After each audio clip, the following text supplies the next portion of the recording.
to talk about like appointments, our appointment system, but what we would do like outside of that.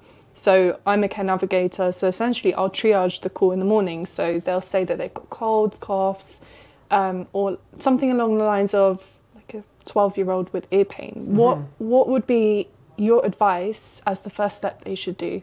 Yeah, sure. So most of the kind of calls that we get around what we call ailments are self-limiting. A lot of them do get better by themselves. It's very rare that we need to kind of treat them with certain antibiotics, etc. A lot of the information available out there can be found on the NHS 111. It tells you kind of the time frame and what the symptoms, the common symptoms are with those ailments. And it also tells you the kind of the what we call the red flags, or the worrying symptoms that to look out for and when to call the GP. If it's just general advice about how to manage those symptoms, we do ask that people go to see their pharmacists first, their local pharmacy. The pharmacists are great at giving advice, and in some cases they can also give antibiotics if needed for certain conditions as well, which is great. If that doesn't work out and you still need specialist advice, so you can call us.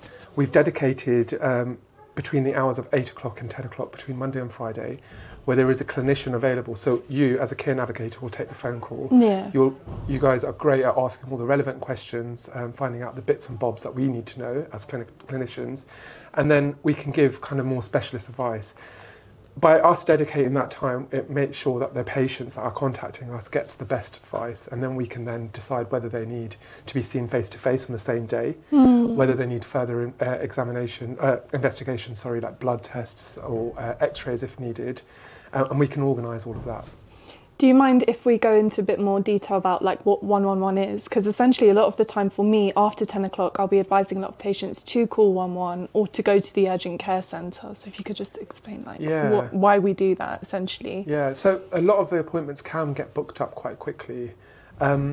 If that ever does happen, 111, the way we should look at it is, and it's an extension of your GP practice. So when the GP practice is full or if it's closed, 111 is there to take over.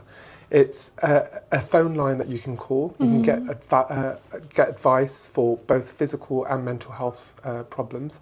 And the clinician that takes the call, or the call handler that takes the call, if they need to book you in with a GP or an advanced clinical practitioner, they're able to do that with a telephone call back. They can also arrange for appointments at local urgent care centres, which means that it might be slightly quicker than just turning up to them. Yeah. So it's always worth calling 111 first. They can dispatch an ambulance if it's a life-threatening emergency at that point as well. So see the 111 service as an extension to your GP practice. So those are when your GP practice is full, or if it's out of hours on the weekend, for example. And they also have access to some appointments in various other GP locations where you have out-of-hour GPs that can see you when your GP practice is not open. Thank you. No worries.